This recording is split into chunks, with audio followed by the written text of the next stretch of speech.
although we did come home with a lot of swag and skincare samples too, we brought the needle movers as well, real insights that you can implement today to dominate your market and lead this industry. So on today's call, I'm going to be rapid firing questions to my favorite girls. So you can soak up the best takeaways, and we're going to hit you with what we learned in the strongest sessions, the value that Abby and Amanda brought to the stage. So you leave with clear plays that you can use tomorrow. Our Diamond Girl, Abby, was on an AI panel. Abby, introduce yourself and tell us a little bit about that. Hi, I am Abby, obviously as a consultant here at Diamond Accelerator, and I was honored to be on a panel with my peers and colleagues to discuss AI and how it's going to be incorporated in our industry, right? And so what are the best what is your playbook for that? What is the best tech stack for that? How do you incorporate it in? And truly, what is the future of AI and where to go? So we were able to break that down, and we had a great Q&A at the end, so it was a lot of fun. And Amanda, who absolutely crushed it on stage as well, talking about revenue per hour, injector profit playbook. Abby, of course, you joined her as well on that. And Amanda, tell us a little bit about yourself and what you talked about this weekend. Hi, guys. So I'm Amanda, for those of you who don't know. With over 15 years of operational leadership in the med spa industry, I really specialize in building scalable systems and driving profitability. So we dove in deep with our injector playbook and injector revenue. And it's the small things that keep adding up, and we can dive into that later. Yes, thank you both for being here. And then, of course, we can't forget the Queen, Caitlin Kaufman, also had some amazing truth bombs that she dropped this weekend. I was going to say they were okay, right? Like she was absolutely the most phenomenal speaker on that stage. So it was so fun to watch all of you guys. Thank you both for being here. For those that don't know me, I'm Jules. I'm the strategist behind some of the fastest growing med spa brands in the country. I've spent over a decade helping owners stop being the best kept secret in their town and become locally famous. So today we're going to go right into our truth bombs, our strategy, our zero fluff. I'll start off with you, Amanda. What's one idea from Aesthetic Next that would move the needle for a med spa in the next 30 days? Okay, so the quickest and easiest thing that I learned is that, something we should have all been doing years ago. For every 10 pounds that people are losing on GLP-1s, we want them to have an expectation to do a collagen stimulating treatment at every 10-pound increment. So whether that's microneedling, Sculptra, some form of a laser, every 10 pounds should be the expectation for your clients off the bat to do those treatments. MRIs are showing that you're losing collagen, and it really helps to marry your wellness and it helps to marry your aesthetics portions of your business. Brilliant. I remember when we were hanging out this weekend and you found that out and you shared it with us, and it was just like lights were like the light bulb goes on, and why haven't we all been implementing this from day one? Exactly. Like, where have we been this whole time? So I think that was a huge takeaway. I love that. I'm excited about that. Abby, what about you? What do you think from Aesthetic Next that you heard so that a med spa can implement in the next 30 days? Yeah, I mean, obviously was everywhere. It was incorporated in everything, not just the AI talks, but when you're looking at vendors and everybody that's incorporating it. But, as you know, I also am in love with wellness, and I went to some really cool wellness talks. And when we're talking about IVs, I was sitting in, and it was really amazing hearing how these industry leaders are pairing IVs with every single treatment that they have, and incorporating that even outside of maybe their treatment and building that in. And so looking at what dots we were able to connect. And so that was huge for me, because I think ultimately that's a missing piece of the puzzle that we do as med spas. We think that's too difficult, or maybe they were expiring and sitting on the shelf. So that talk really helped me to put those pieces together. I can't wait to get into my clinics and implement this like across the board with everything.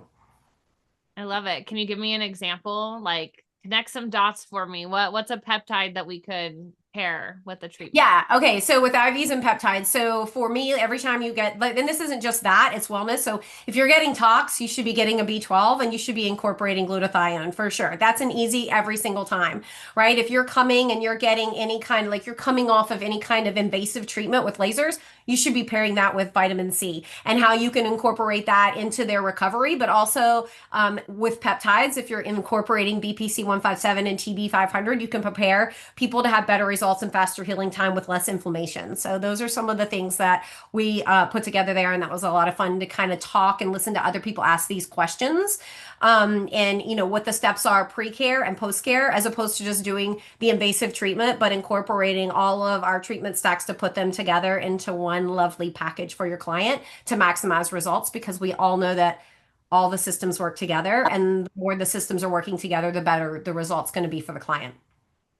Yeah, I love it. It's like, I feel like everyone at Aesthetic Next did such a great job at showing us the journey, right? Like the journey from GLP-1s to Sculptra, right? Like how do we get there at every 10 pounds kind of thing, right? The journey between aesthetics and peptides, and really holding your patient hand and walking them down that journey, but also marketing it too, right? Because a patient is going to come to you when they know that you can walk down that whole journey with you. So when you're able to really get in front of that, not just own it from Who was here? I was on the call and I heard people talking outside the window. Huh? Hello. Oh. Hi, Julie. sorry. um so I just think that it did a really great job at walking down that journey, and then showing us how we can market that to your patients, right? Because everyone wants to know that they can walk down that journey with you and you're going to get them to that end result. So when you're pairing all of the right things together, it's just, it's a beautiful marriage, I'll say. Yeah, right? absolutely. Absolutely. And we got a bunch of Instagram viewers. I'm gonna pause and shout everyone out. We have Balam Wellness is here. Hi, Dr. Zadie. Ginger, the Collective Med Spa. Thank you guys so much for joining on Instagram. Now let's pause and let's jump in to a couple AI questions for you, Abby. So the panel you were on, you guys were all heavy hitters in the AI roles right now that you're in with your practices. You all have your hands dirty. You're using AI every single day. How does AI facial analysis in the consultation room improve case acceptance without feeling salesy or overwhelming? That was like the best topic I think you guys covered. Yeah, it was really an honor to be on that panel with my colleagues and to hear their kind of interaction with it, and how we're just, like we're deep in it with ourselves and with all of, our clients and things that we talk about. Now, we had a little disagreement on the panel about this, right? Some people, using AI, and is it going to replace our providers? I think that was one of the things that we really truly discussed. And we kind of came together in the end, and what we decided was ultimately, yes, AI is there. It's there. It's able to do that. It has the capabilities to put together the big picture, and develop that. And there are apps out there, and there's different techniques and tech stacks that we can incorporate, which I am in love with. I'm a super fan of that. But what we all agreed on as well is that it doesn't replace the artistry of the provider.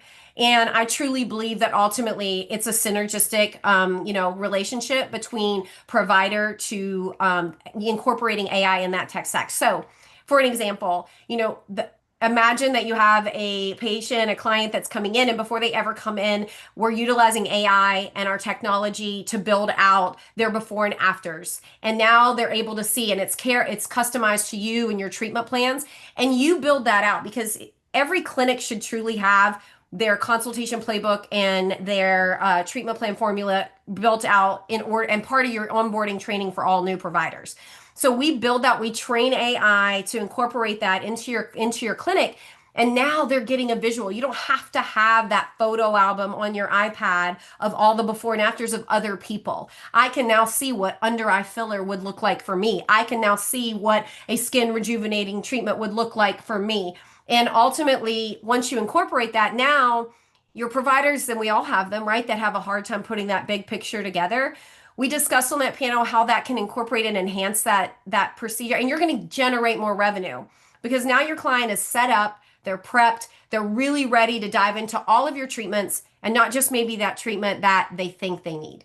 And when you are able to utilize that in your consultation process, I mean, it's just a heavy hitter, right? It's going to take that down the road. And maybe they only do start with one thing, but now we're preparing them for our long-term journey with them as our client.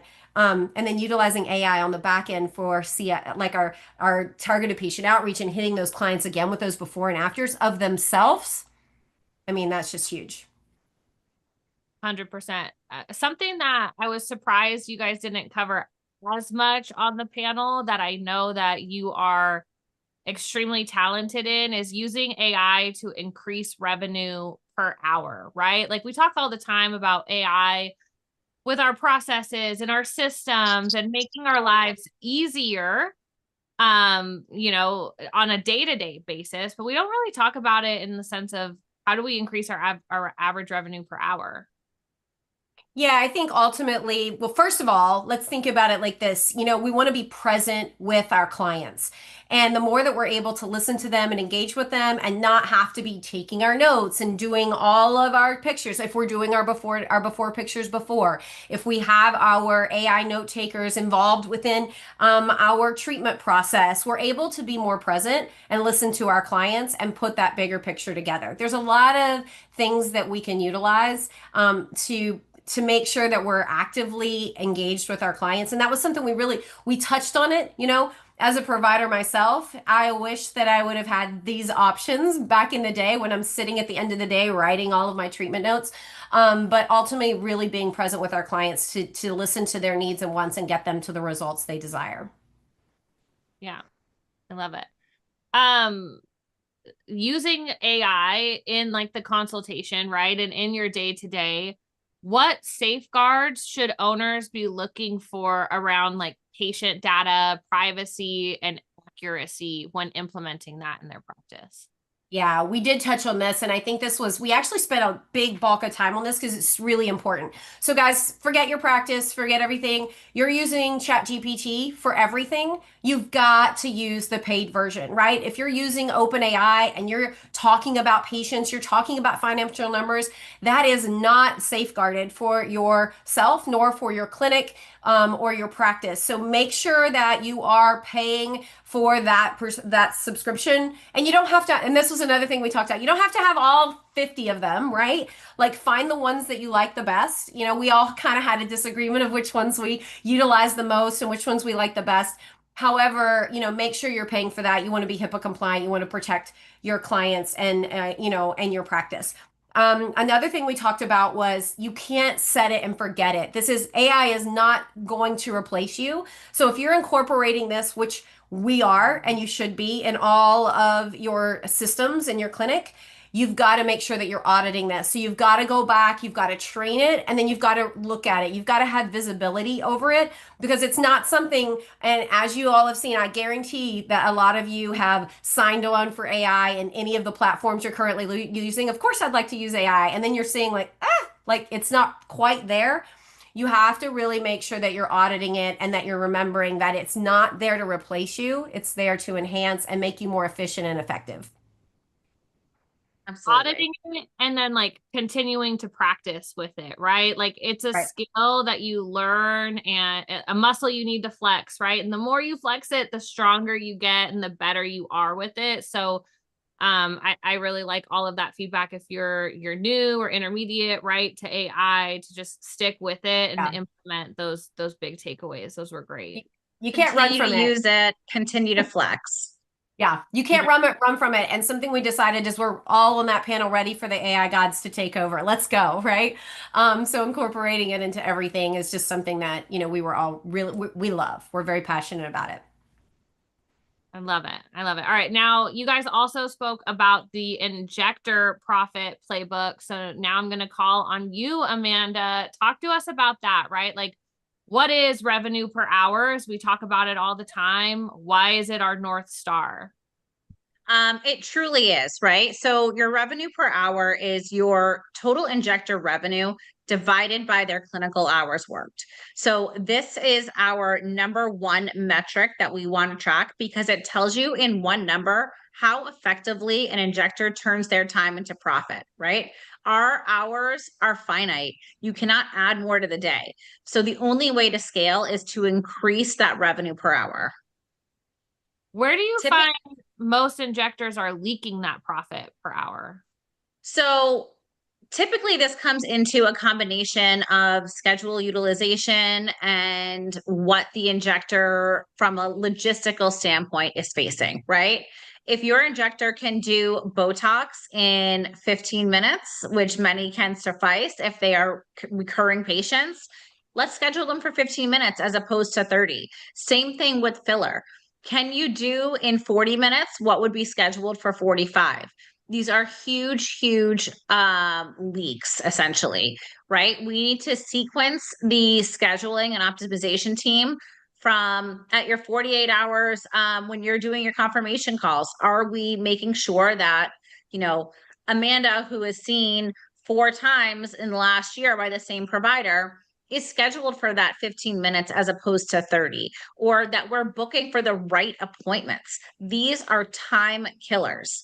If you can get back 4 15-minute appointments a day and really open yourself up for one more hour, that is upwards of $1,000 in that next hour, as opposed to 45 minutes, then we have a 15-minute gap. This really is one of the biggest time killers. Same thing with numbing or any consents. Those all need to be done ahead of time before they're even in the room. How do you calculate revenue per hour correctly? Like, and then track it? Do you track it then weekly versus monthly to create the momentum that you're looking for? Yeah, absolutely. Monthly is way too long. So again, it's the clinical hours worked. And what we do is we take that revenue, whether it's daily, weekly, or monthly. Ideally, in a perfect world, my dream world, it's all three of the above. And we divide that revenue by the total clinical hours worked. So that's not excluding lunch. That's not taking into consideration a team meeting that we might have had. So it's really the client facing hours. And from there, we have benchmarks and KPIs of from a national average where people should be. Under $500 an hour means you are underperforming. The best and top 10% of injectors in the country are doing well over $1,000 an hour. So we really need to find your sweet spot, where we want you to see. In my perfect world, I love you to be at around $900, right? That is very doable. These are not things, of course, I want you to be at 1,500 an hour, but these are doable blocks, right? And we have to anchor ourselves in high value treatments, biostimulators, combination packages of lasers, shortening time appointments, filling those gaps with high margin services, adding on that second area of talks or that lower face talks is one of my easiest, quickest ways to implement a higher revenue per hour. And you ask about tracking it. So this was something that came up in our workshop as well, that we found that a lot of people aren't doing they're not optimizing their EMR. So they're wondering why my reports aren't correct. Why aren't my numbers? These, of course, it's not working. It's because they're blocking off. They're not using their EMR properly. So making sure that when you're scheduling people, like Amanda said, we're not blocking off sections for lunch and this and that. We really want to make sure we optimize that so that you're accurately being and you should be able to, like she said, track that daily. Yeah. And then monthly is way too long. If you're waiting a month, you're already losing. So at the bare minimum, it should be tracked weekly. And your injectors should know exactly where they are and where they have to be. If you don't have expectations for people, they kind of show up, they float around, they do their job, but nobody has ever told them, hey, we need you to be at $900 an hour, $1,000 an hour. And there are really easy ways that we can increase this, starting tomorrow, and we're ever evolving. We're always going to be growth minded. Yeah. Now, let's say you inherit an injector with like a flat revenue per hour, right? Like, what are you checking first to improve it? Like, what lever do you pull and why? Yeah, I mean, the first thing I'm going to check is their average order value, right?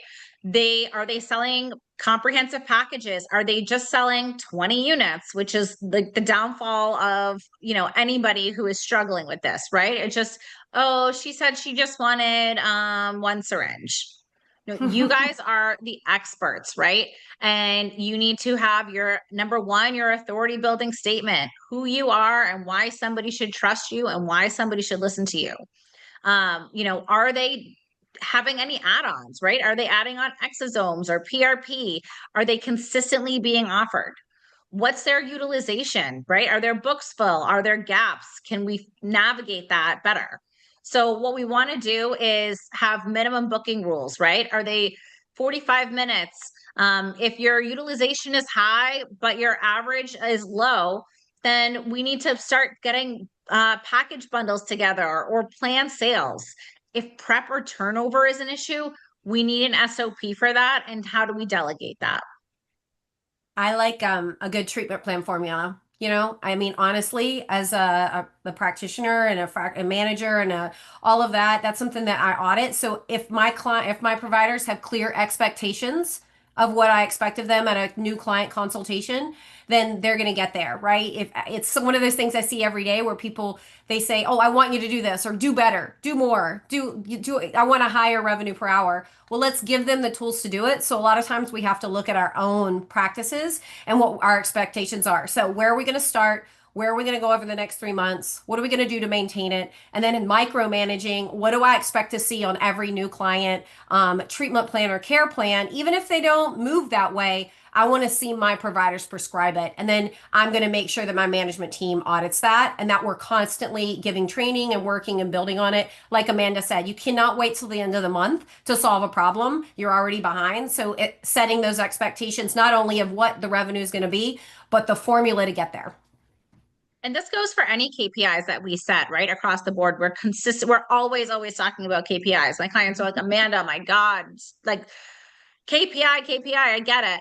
But your providers, whether it's an esthetician, whether it's an injector, they should know and have visualization where they are at all times in the month. So this is not a secret. We want them to know. Love your numbers, guys. Love your numbers. Mm-hmm. I love it. Well, we're getting close to the last 5 minutes here. So I want to also open the floor to some questions. Amanda, you have a question from Gary. What software do you recommend for tracking KPIs? So there are a number of them. There are different ways to utilize your EMRs that you already have. I am going to say 99%, depending on the EMR, that information is in there. If not, we have an amazing KPI tracker spreadsheet that we use internally, and it really puts fuel to the fire, and I can absolutely help you with that. Yes, I can share this. Awesome. I'll keep my eyes open for any other questions that might come in the chat or on Instagram. I want to add something about wellness, if that's okay. Can I jump in? Yeah, jump on it. So another big takeaway from Aesthetic Next, and I thought the conference just did an amazing job of showing all areas that you would ever possibly need for your clinic. It wasn't just about if you're a provider, how to be better at that. It wasn't if you're an owner. It really encompassed. I mean, even walking around the vendor floor and seeing all of the things that you could source, and I get to meet a lot of those people. But what I saw in an amazing and a theme, and maybe Amanda and Jules, you saw the same, but I really felt like wellness was just packed into everything. I mean, I felt like everyone was kind of talking about it, and AI, but maybe I just saw that because those are two of my passions. But I think the bigger picture is like not just like Amanda was saying, how do you put those comprehensive packages together? And a lot of the courses and a lot of the vendors were sourcing and talking about what's coming and how to incorporate peptides into your clinic and utilize IVs and really look at that IM stack and how to build that bigger picture and all the systems working together. I would say that was really, really nice to see this year. And I think they did a really great job there. Yeah, I agree. Definitely. I think some of the most like commonly talked about topics that I had heard either were one around wellness and peptides, or two was like either PDGF or some Oh, yeah. biostimulator. It was like, I felt like I heard those words so much. I don't want to say they're overhyped because I love them both so much. But by the end of it, I was like, wow, I heard the words PDGF like 5,000 times the last Well, and they go together, right? Like that's the same kind of mentality, right? We're moving, and again, it's my personal opinion, but we're moving away from necessarily that filler, and we're really looking internally of how we stimulate our dermis and we age backwards and go from topical to internal, and that goes back to peptides, that goes back to our collagen induction therapies, that goes back to our laser treatments that penetrate down and up. There's like this perfect world that's coming together, and people want like to look the way they feel and feel the way they look. That's my phrase. But I actually had a client say to me today because they heard it, and I was like, oh my gosh, we're moving in the right direction. So I think it's the general direction of this industry for sure. I love it. I love it. Absolutely. But it's always great to stay on top of the global trends, things Mm. that have not hit the US just yet, to see what is coming down the pipeline and to educate yourself on it so that we're ready to go when it is available here. And big things are coming in Q4, everyone. Big things for wellness and compliance and availability of new treatments and product stacks. So follow us here on our channel because we'll be tracking that and talking about it. But we're gonna wait till we get the full things. But big things are coming. So I love it. I love it. Well, thank you guys so much for being here. Amanda, did you have any other last takeaways that you wanted to add in before we sign off? No, I am just so excited for what's coming next, what we can implement in our clinics safely, effectively, and from a revenue standpoint, what's going to drive that revenue and where our trends are going. And let's just keep on flying. Absolutely. Well, thank you all so much for being here. If you loved this training, make sure you share with your team or another med spa that could benefit. You can always catch the replay on our YouTube channel. To access more free training that will help grow your med spa, visit our link tree in our social bio and be sure to join us live every Wednesday at 2:30 Central Time, same place. You can also watch on Instagram, YouTube, Facebook, and LinkedIn. Thanks, guys. thanks, Thank you. guys. Bye.